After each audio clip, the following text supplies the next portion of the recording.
Jaya Radha Madhava Kunja Bihari Radha Madhava Kunja Bihari Jaya Radha Madhava Kunja Bihari Radha Madhava Kunja Bihari Gopi Jana Vallabha Girivardhari Gopi Jana Vallabha Girivardhari Gopi Jana Vallabha Girivardhari Vallabha Girivardhari Yashodanandana Bhajana Ranjana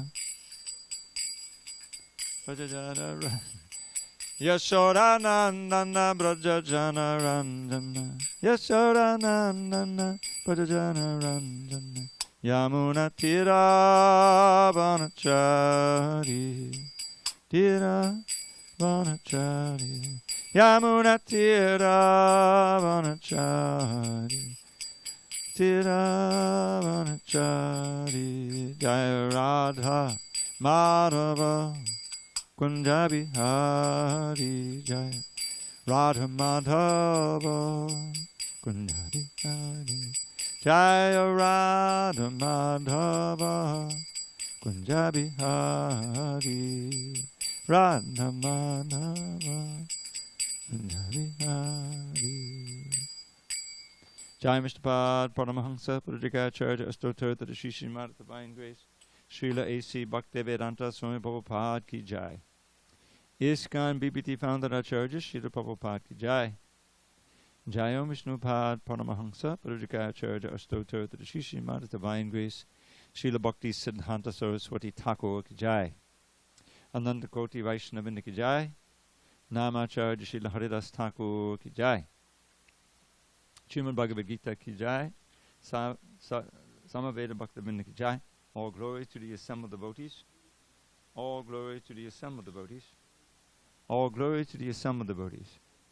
All glory to Sri Guru and Gauranga. Okay, let him in. Someone maybe want him in. It is Ed.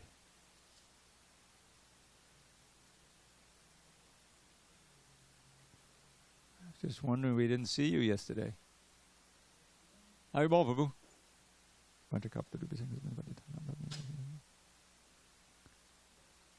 We've just increased our attendance by 50%. Thank you. You can move over here because he'll probably sit in a chair. You know, you can take that pillow. It's much, much more comfortable. And put it on the chair. Have you done that before? Anyway, whatever you want to do. All right. Okay. All right, we are in text 63. It's page 702 of the 18th chapter. Wait a minute, maybe 62.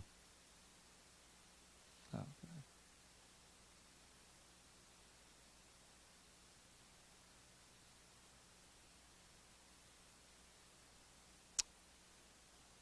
Oh, God, I can't remember. Somehow this wasn't placed. All right. Let's do 62. No harm. Om Namo Bhagavate Vasudevaya. Om Namo Bhagavate Vasudevaya. Om Namo Bhagavate Vasudevaya. On this 18th day of August 2020 in SanDiego, we're reading from Srimad Bhagavad Gita as it is, translation and commentary by His Divine Grace A.C. Bhaktivedanta Swami Prabhupada.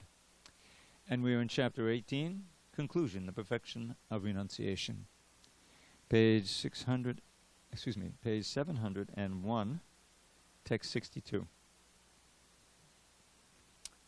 Tameva sharanam gaccha Sarva bhavena bharata Tat prasadat param shantim Stanam prapsasi shashvatam. Tameva sharanam gaccha. Sarva bhavena bharata. Tatpasadat param shantim. Stanam prapsasi shashvatam. Tameva sharanam gaccha. Sarva bhavena bharata. Tatpasadat param shantim. Sthanam prapsasi shashvatam.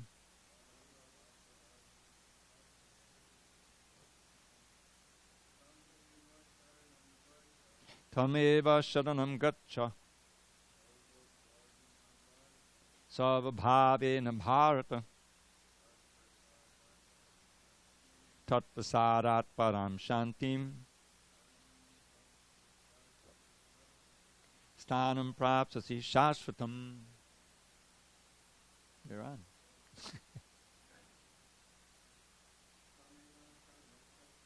Tameva sharanam gaccha. Sarva bhavena bharata. Tatpasadat param shantim. Sthanam prapsasi shashvatam. Tam, unto him, eva, certainly, sharanam gaccha, surrender. Sarva bhavena, in all respects, Bharata, O son of Bharat. Tatpasadat, by his grace, param, transcendental, shantim, peace, sthanam, the abode, prapsasi, you will get, shashvatam, eternal. Translation. O scion of Bharat, surrender unto him utterly. By his grace, you will attain transcendental peace and the supreme and eternal abode. Purport. A living entity should therefore surrender unto the Supreme Personality of Godhead, who is situated in everyone's heart, and that will relieve him from all kinds of miseries of this material existence. By such surrender, not only will one be released from all miseries in this life, but at the end he will reach the Supreme God.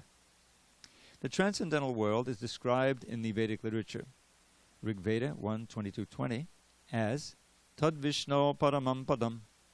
Since all of creation is the kingdom of God, everything material is actually spiritual. But Paramam Padam specifically refers to the eternal abode, which is called the spiritual sky or Vaikuntha. In the 15th chapter of the Bhagavad Gita, it is stated, Sarva Sechaham Mridisannivishtaha. The Lord is seated in everyone's heart. Time out.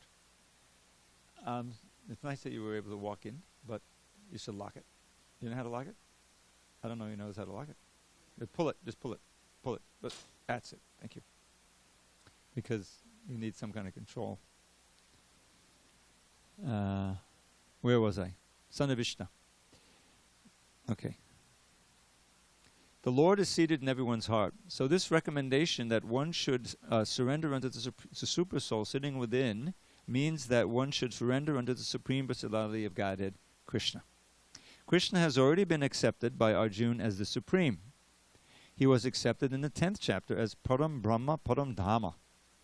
Arjuna has accepted Krishna as the Supreme Personality of Godhead and the supreme abode of all living entities, not only because of his personal experience, but also because of the evidence of great authorities like Narada, Asita, Devala, and Vyas.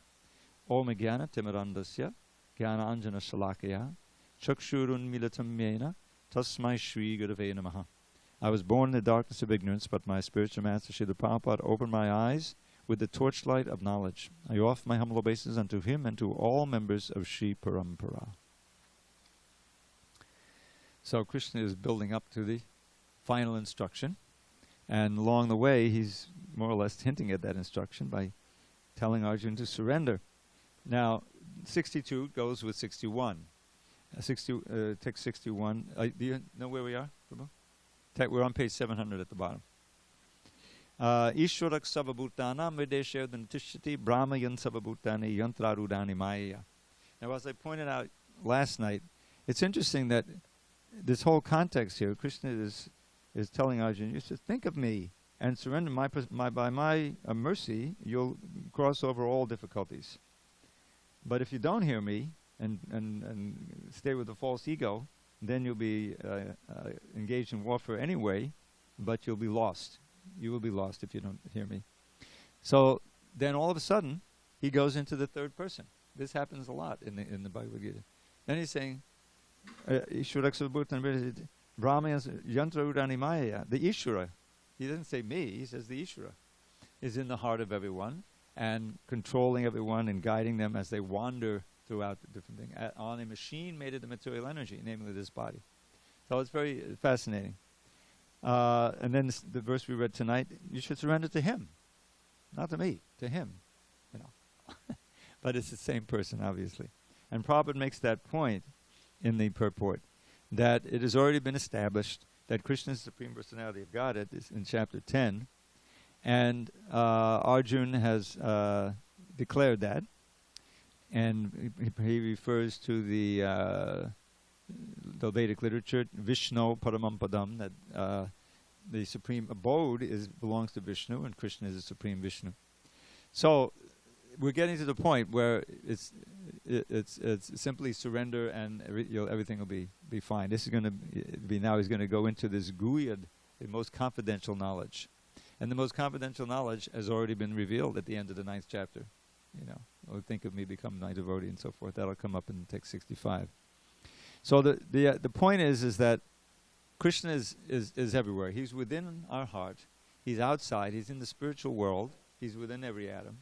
And he's giving us a chance, through the Bhagavad Gita and through the pure devotee who has given us the Bhagavad Gita as it is, to understand the final instruction for our own benefit. It's not for his benefit. This is for our benefit. Is to surrender to his will and to always think of him. That's the first thing. Manmana. Always think of me.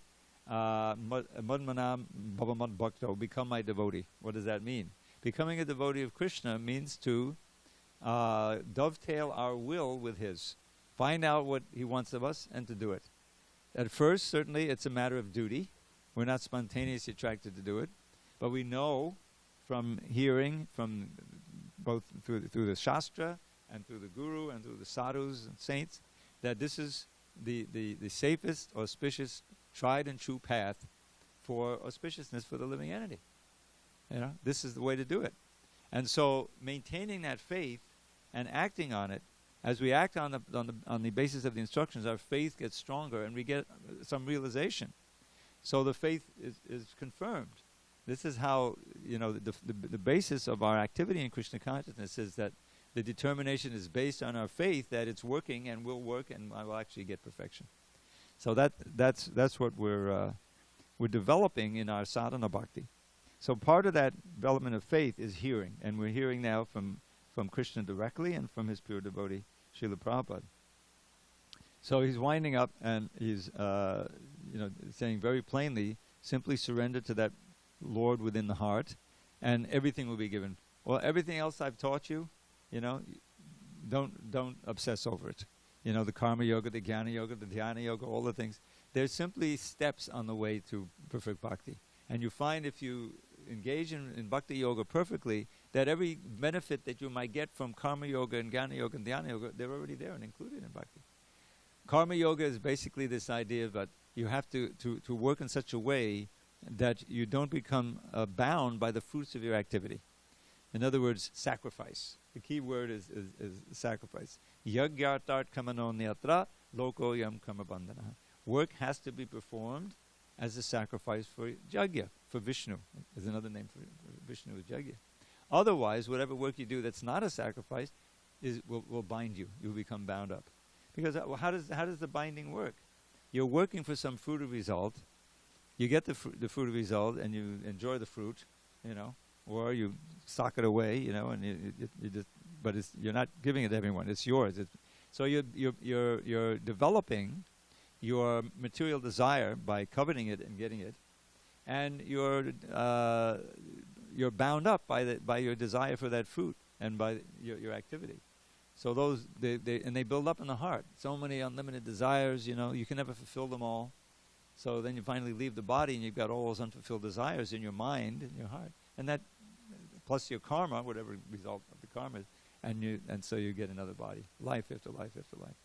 So karma yoga is a means by which you can neutralize gradually your karmic reactions and not gain any new ones by doing everything for sacrifice. But you're still working fruitively.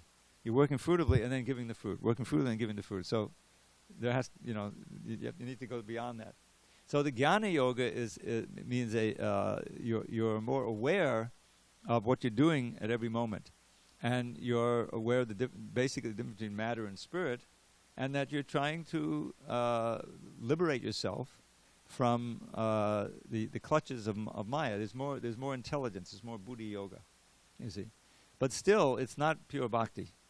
But what you get from jnana yoga and cultivating knowledge of matter and spirit and God and what is this world and all of these different, you certainly get in bhakti yoga. It's included, because studying Bhagavad Gita, studying Srimad Bhagavatam, that's part of bhakti yoga. So where is there any lack of dhyan?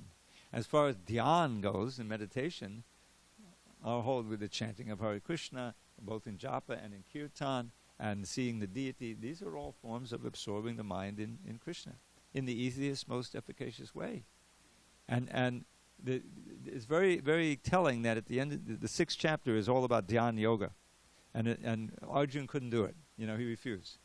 He says, it's like trying to control the wind, sitting there.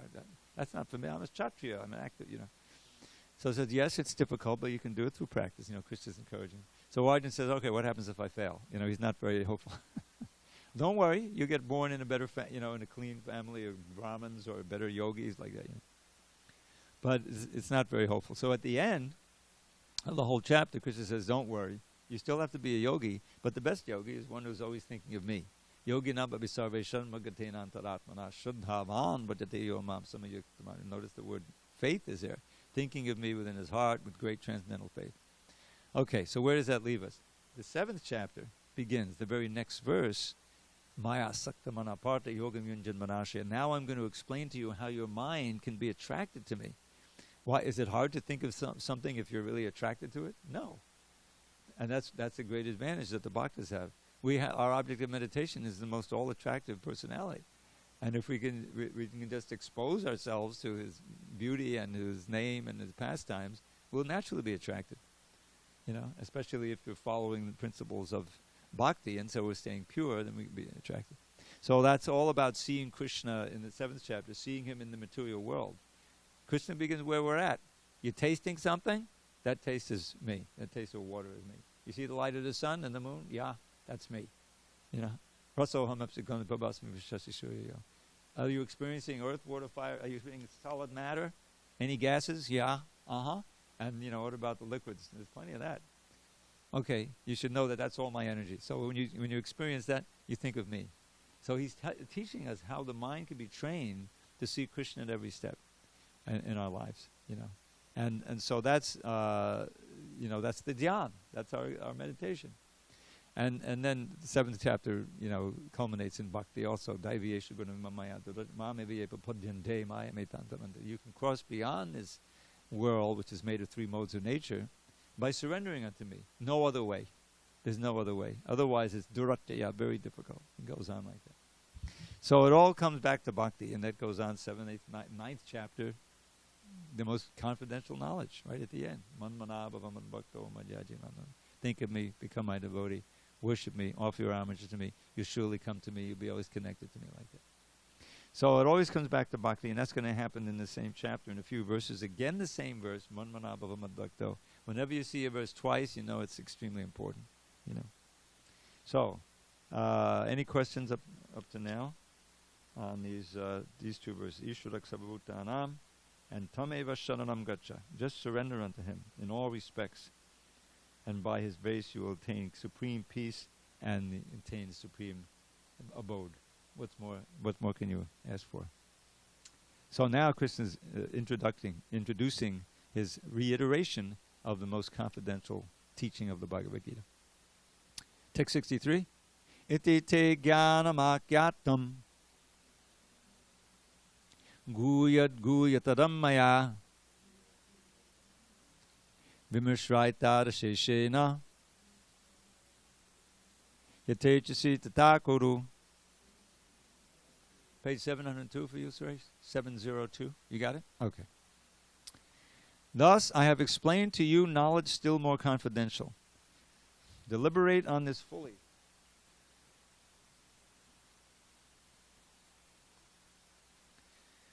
Deliberate on this fully, and then do what you wish to do. Very important phrase. He lets him have complete freedom. He doesn't force us. Purport. The Lord has already explained to Arjuna the knowledge of Brahma Bhuta. One who is in the Brahma Bhuta condition is joyful. He never laments, nor does he desire anything. That is due to confidential knowledge.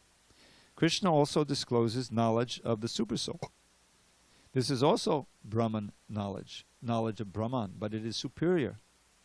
Here the words Tejasi Tatakudu, as you like you may act, indicate that God does not interfere with the little independence of the living entity.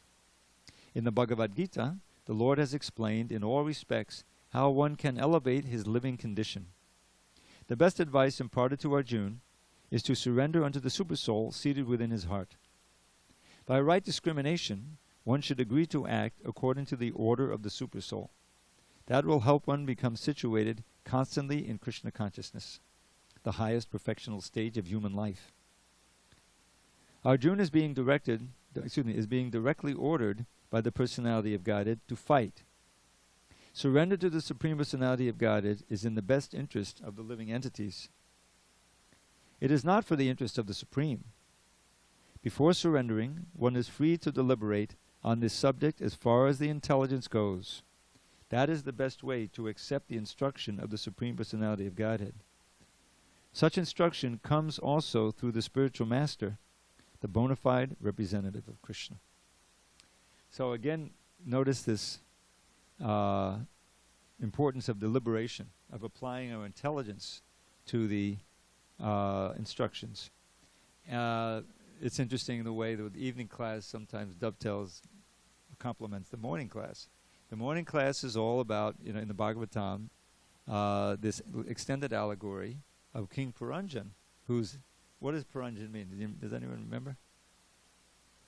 The living entity, but literally Pura means the city, like Puri, Jagannath Puri, and Jana means the being, living being, the living being in the city of 9 gates. That's the soul. So he's encountered his intelligence. The lady represents the intelligence. He's got wandering in the forest, and he's met this beautiful woman, and he's trying to seduce her, but he's actually being seduced by her, and he's inviting her to become his queen, and then he becomes the servant of the queen. You'll notice that I read ahead, and so this is the nature of the living entity, especially the human being, is that our intelligence. This is the repository of all these memories and these ideas of enjoying. The mind kind of is very rudimentary. It directs the senses. This is pleasing. This is dangerous. Get out of there. And the intelligence figures out how to accomplish that. Get away from the pain and to enjoy the stuff. The intelligence is full of all these memories and these ideas of enjoying, and also trauma and fears. When people have PTSD, it's all in the memory and intelligence. So the intelligence is the key to getting the determination and first the faith, and then the determination to practice the sadhana, to really put us on the platform of Krishna consciousness in a firm way, a steady way. It's all in the intelligence. So that intelligence becomes strong by hearing. By hearing, by reading, by discussing, writing. Prabhupada wanted us to write, That's why you had the BTG right in 26 Second Avenue. You had them making the BTG to give an outlet for writing, because when you write, it's just like hearing and chanting. The chanting, if you read something and then you explain it, it gets more fixed in the mind. Any teacher can tell you that. So we all need to read and hear and contemplate, discuss amongst ourselves. If possible, give it to others. Write, whatever, and that fixes our understanding, because this is all very very esoteric, meaning that it's not obvious. You can't see Krishna. You can't see God, and many people, they completely disbelieve in it. They think it's a complete myth. Because we're blinded. We've ruined our ability to see the transcendence by absorption in the material energy.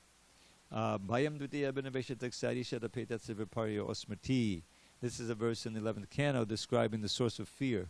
Because as soon as we are detached from Krishna, or think we are, we forget our attachment. We forget our protection. We're rebelling against Krishna. Then we're at the mercy of the material energy. And her job is not to be merciful any more than prison guards is, for punishment. So this is our condition.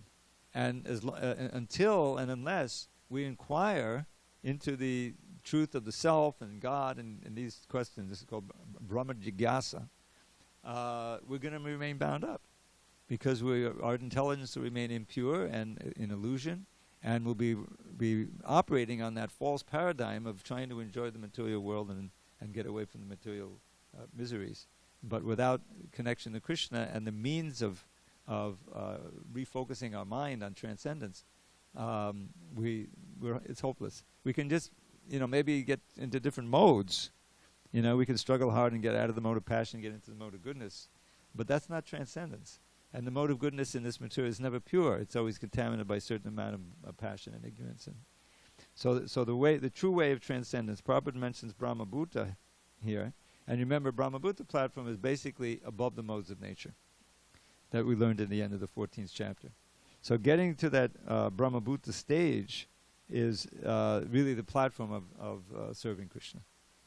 And you could just, the preliminary thing, you're always joyful. You're not...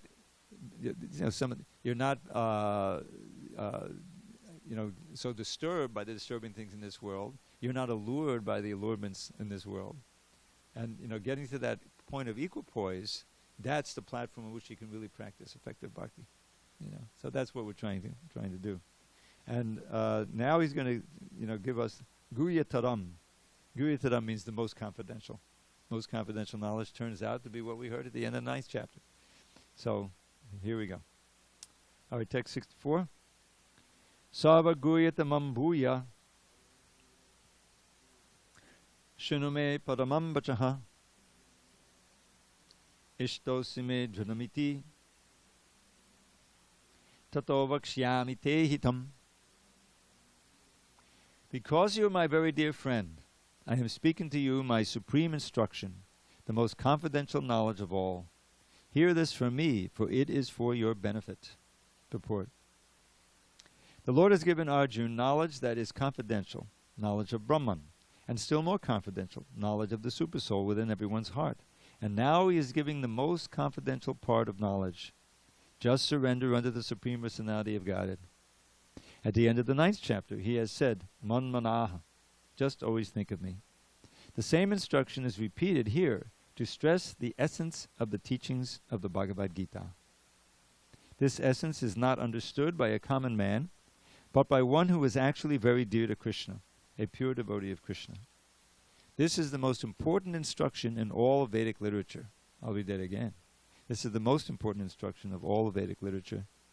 What Krishna is saying in this connection is the most essential part of knowledge, and it should be carried out not only by Arjuna, but by all living entities. You ready? Text 65. Manmana bhavaman bhakto madhyaji mam namaskuru mame vaishyasi satyante patijane piyosi me.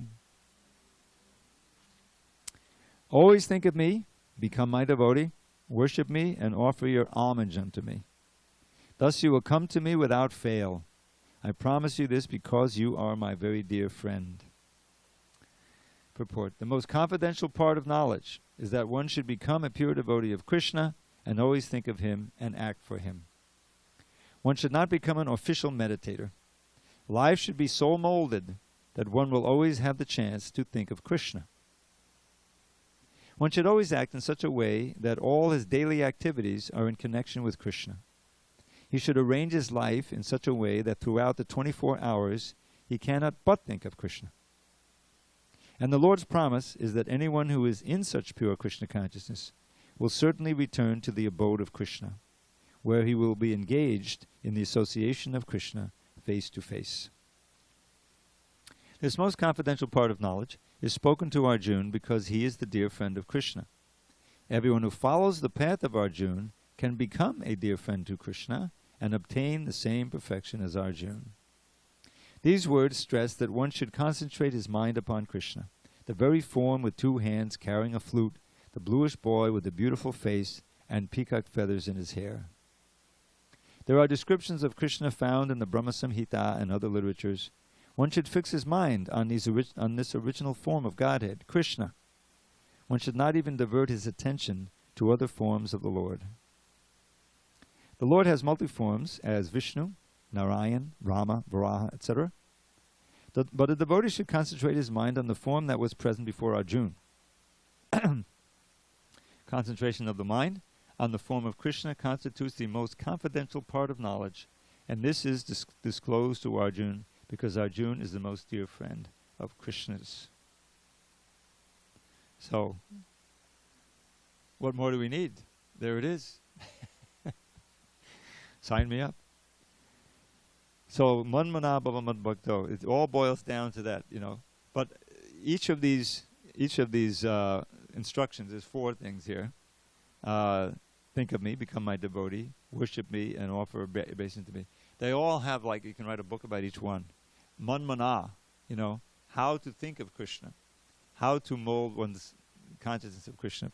Well, in this age especially, the best way is by chanting the holy name. And we're enjoying, you know, this is another inconceivable thing, amongst all the many inconceivable things about Krishna consciousness, that the name of Krishna is Krishna. You know, probably it's not like he's a manifestation of Krishna. No, he's Krishna. You know, and he said when you realize that, then you've arrived, at perfection. But even if we don't realize it, we can still act on the basis that it is the truth. And that's why when we chant our rounds or we chant in kirtan, the depth of our concentration on that sound will be reflecting our faith that this is actually Krishna. It's just like if I was going to tell you, in 5 minutes, Radha and Krishna are going to walk through that door. You know? So what would we do? So, okay, well, I'll try to make it, but I've got another appointment. No. We'd be lining up the door. Okay, I'm ready. So, but now we know that the Hare Krishna, that's Radha Krishna. But we somehow, we let the mind wander, We're not truly in the faith that this is Krishna here, who has agreed to appear on our tongue, even though we're such rascals, and allow us to think of him and associate with him in his sound form. It's almost too simple. It's like if you just chant that name, these sounds, and hear with every bit of your attention and listen to every syllable and part of each syllable, you'll be meditating on God. You'll be fully God conscious, and you'll experience all the benefits. But that's actually a fact. The mind is our enemy. To the extent that it is rebelling against becoming absorbed in Krishna. Now, there's one very important thing, difference between this instruction, this verse, and the one at the end of 934, at 9th chapter. Why don't we just turn there? It's easy to find. The end of the 9th chapter. Here it is. Page 416. 416.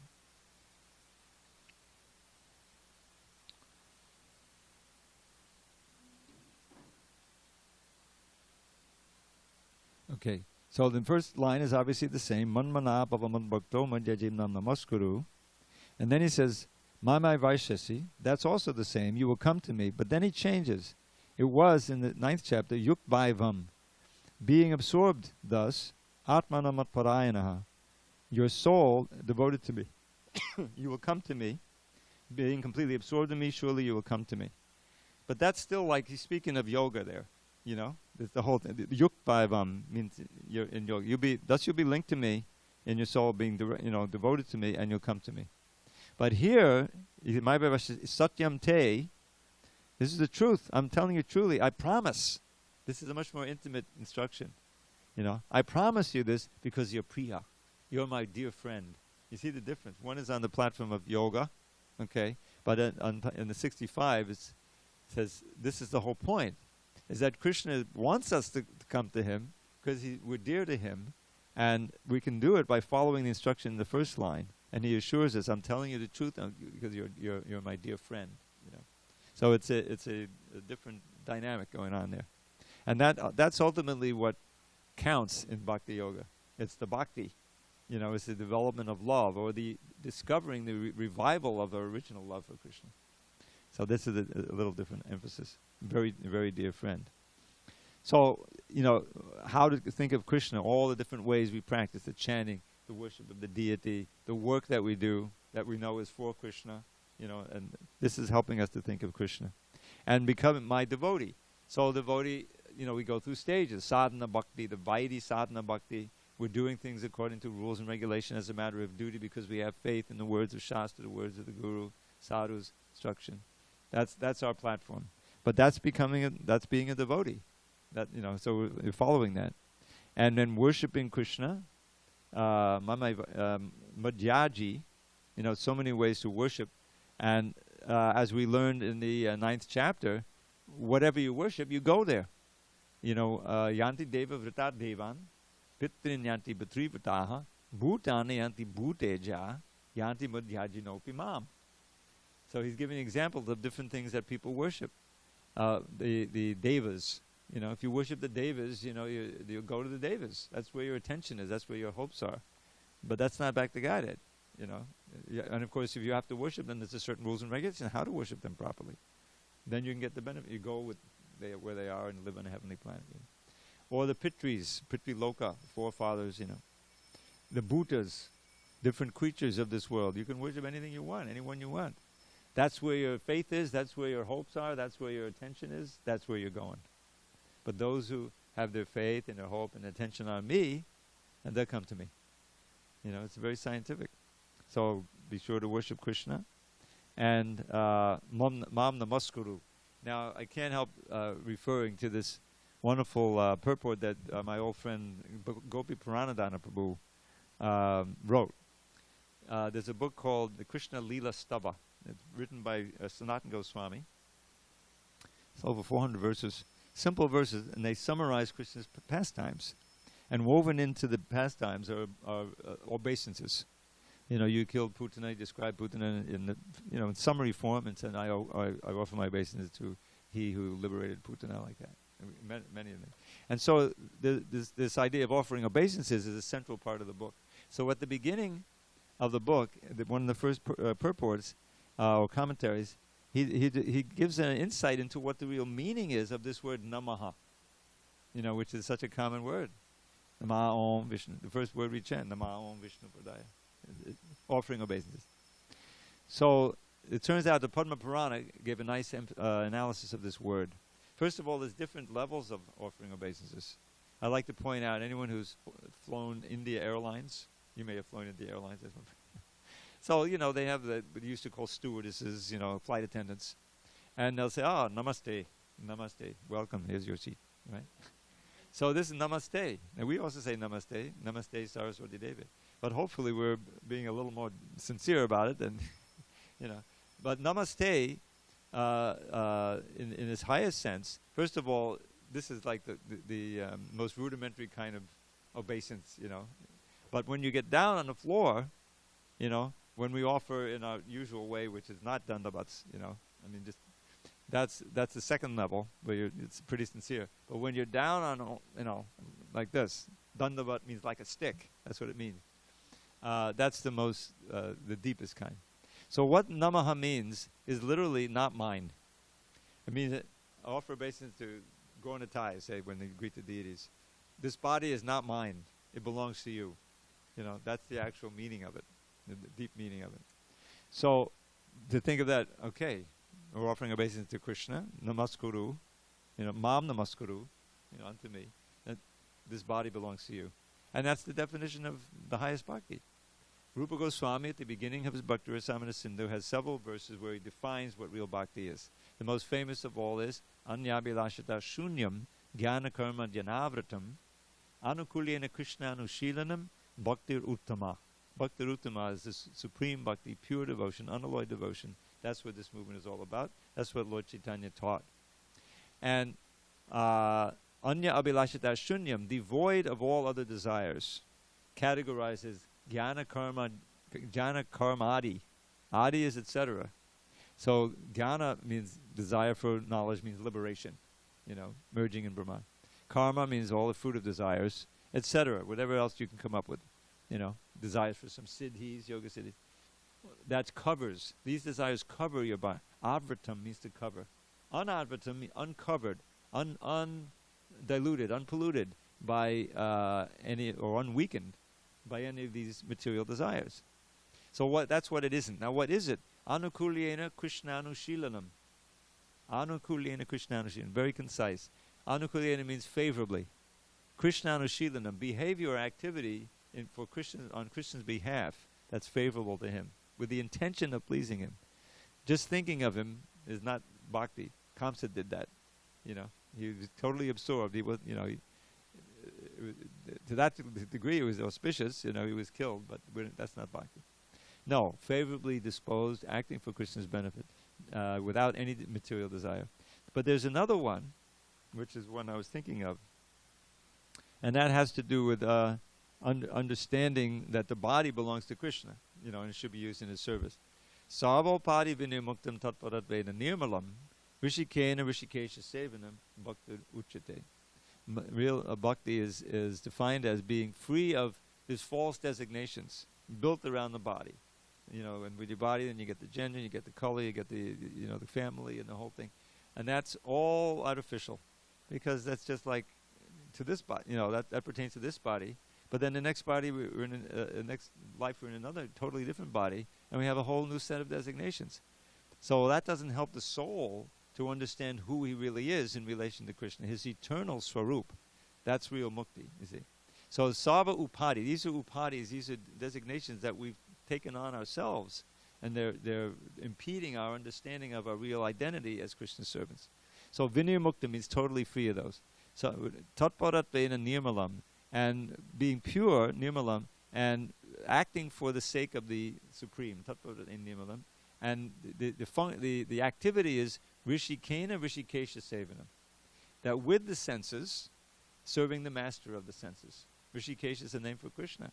It's in the Gita, right? Means the master of the senses. So right now, we don't understand that. We're thinking, I'm the master of these senses. I can use them as I like, and I can enjoy them.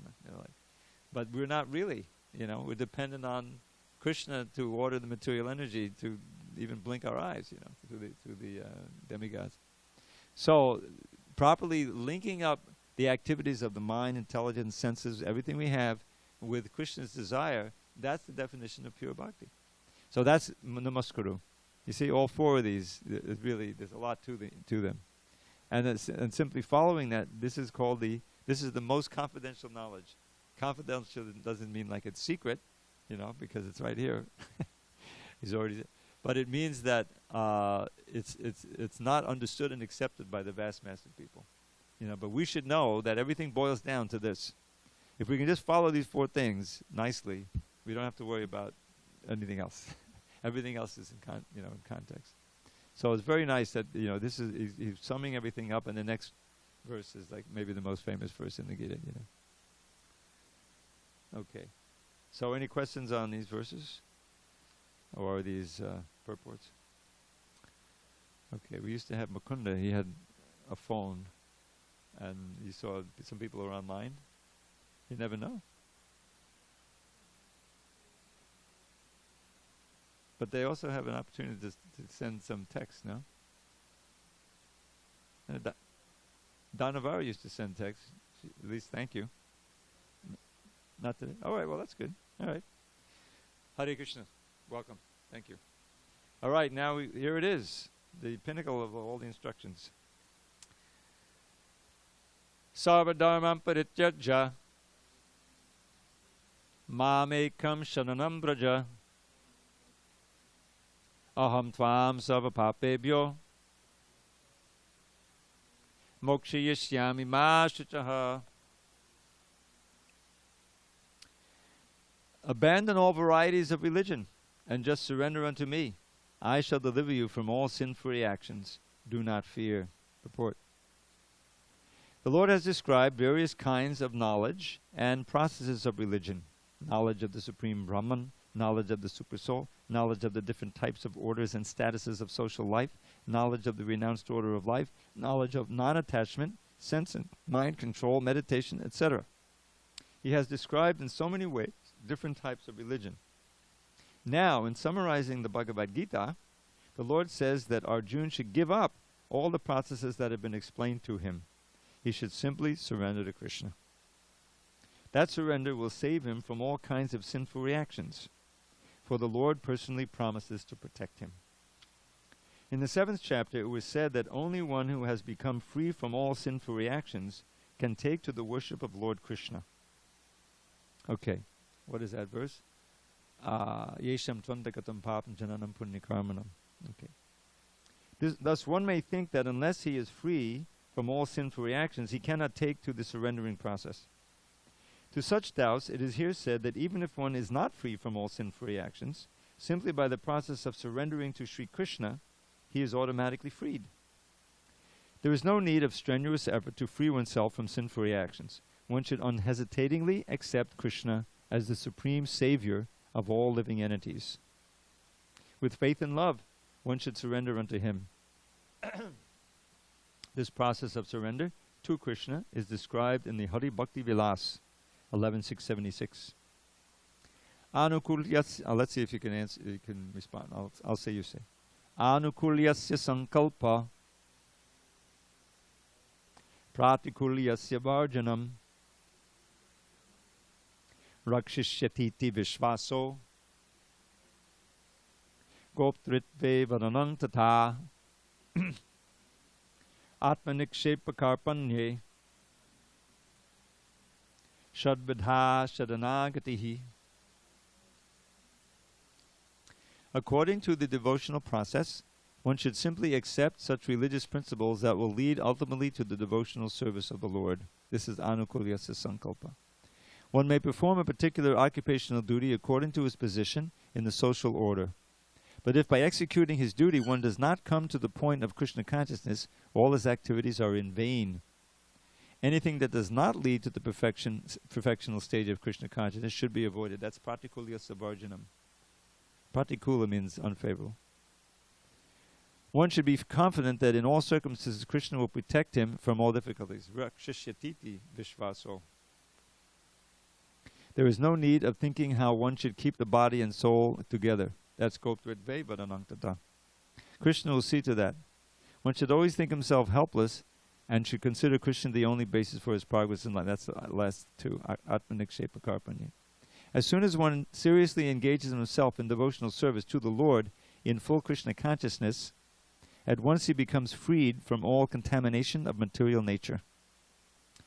There are different processes of religion and purificatory processes by cultivation of knowledge, meditation in the mystic yoga system, etc. But one who surrenders unto Krishna does not have to execute so many methods. That simple surrender unto Krishna will save him from unnecessarily wasting time. One can thus make all progress at once and be freed from all sinful reactions. One should be attracted by the beautiful vision of Krishna. His name is Krishna because he is all attractive. One who becomes attracted by the beautiful, all-powerful, omnipotent vision of Krishna is fortunate. There are different kinds of transcendentalists. Some of them are attached to the impersonal Brahman vision. Some of them are attracted by the supersoul feature, etc. But one who is attracted to the personal feature of the Supreme Personality of Godhead, and above all, one who is attracted by the Supreme Personality of Godhead as Krishna himself, is the most perfect transcendentalist. In other words, devotional service to Krishna in full Krishna consciousness is the most confidential part of knowledge. And this is the essence of the whole Bhagavad Gita. Read that again. In other words, devotional service to Krishna in full consciousness is the most confidential part of knowledge. And this is the essence of the whole Bhagavad Gita. Karma yogis, empiric philosophers, mystics, and devotees are all called transcendentalists, but one who is a pure devotee is the best of all. The particular words used here, ma shuchaha, don't fear, don't hesitate, don't worry, are very significant. One may be perplexed as to how one can give up all kinds of religious forms and simply surrender unto Krishna, but such worry is useless. So, after all of this description of the different yogas, and I mentioned, he says, Sarva Dharma Padaya, give it all up. In other words, don't worry about this dharma, that dharma. Just worry about surrendering unto me alone. And remember, Arjun's, one of his main arguments was that if he's instrumental in this battle, he'll be responsible for so many deaths, and he'll get sinful reactions. Because what's going to happen to the ladies? They'll be unprotected, they'll be Varna Sankara, and it's all on him. So he's seeing that he'll go to hell, from all of this. But here Krishna says, don't worry. Sarva papabhyo mokshayasami. I'll free you. You do this battle, and I'll free you from any sinful reaction that might be. So this is the essence of the whole thing. And you see that if you accept this, then it comes the Bhagavatam. How who is this Krishna? In more detail, more of the attractive nature of Krishna is explained, and not just the attractive, but the tattva. How everything is related to him, how he's creating everything through his energies, through his expansions. You can't get away from Krishna. All you can do is forget him. But that's foolish, because that forgetfulness harms ourselves, doesn't hurt Krishna. So, and when you read, the writings of the Goswamis, so wonderfully put together, descriptions of Krishna's beauty, of his pastimes, of his qualities, of his devotees, you can't fail to be attracted. If you, this is why remaining pure is so important. What you eat, what you think, what you read, the sadhana, because then you become more easily attracted to the purest of the pure. Krishna's form, qualities, name, so forth. So it's all of a piece. In other words, the practices that we use for purification are also the ones recommended by Krishna. It's not outside of bhakti. But the result is, the fruit is nothing material, but it's simply an increase in appreciation, a taste for everything related to Krishna. And I've been so fortunate to be exposed, over the years, to some of these wonderful descriptions and vibrations about Krishna. The Bhagavatam is filled with them, Like I remember reading the 9th canto, and right at the end of the 9th canto, there's so many things about the different dynasties coming down, everything. And finally you get, and here comes the Yadu dynasty, and there's Krishna and Balaram coming, And there's a beautiful verse about the face of Krishna. Yasyananam makadakunda dacharu karnam bhrajat kapola subhagang sabilasa hasam nityotsavam tatapur dishabhi babanjo nayo narasta mudita kupita namescha. This comes up again and again in the Bhagavatam, this idea that those who get to see Krishna's face and form, they curse the Creator who created the eyelashes for that split second when you can't see. You can imagine seeing something that's so attractive that you can't imagine a split second not seeing it. So what this says, yes, his face, yasyananam makada kundala, they got those shark-shaped earrings. There's all kinds of meaning to this. This makara, it's not exactly a shark, it's more like a dolphin, But they indicate the conjugal attraction, this is symbolic. Charu, Yasyananam makadakunda charu karna, very charming, beautiful ears. Brajat kapola, these jeweled makara earrings are reflecting on his cheeks, which are very attractive, beautiful. Kapola subhagang savilasahasam, and he has a very playful smile on his face, savilasahasam. This face is an eternal festival of joy for the residents of Vrindavan. Now they appreciate Krishna more than anyone, that because the love. The more you love Krishna, the more you can be. So they're never satiated in seeing his face. Nityotsavam natatrapur means they're never satiated.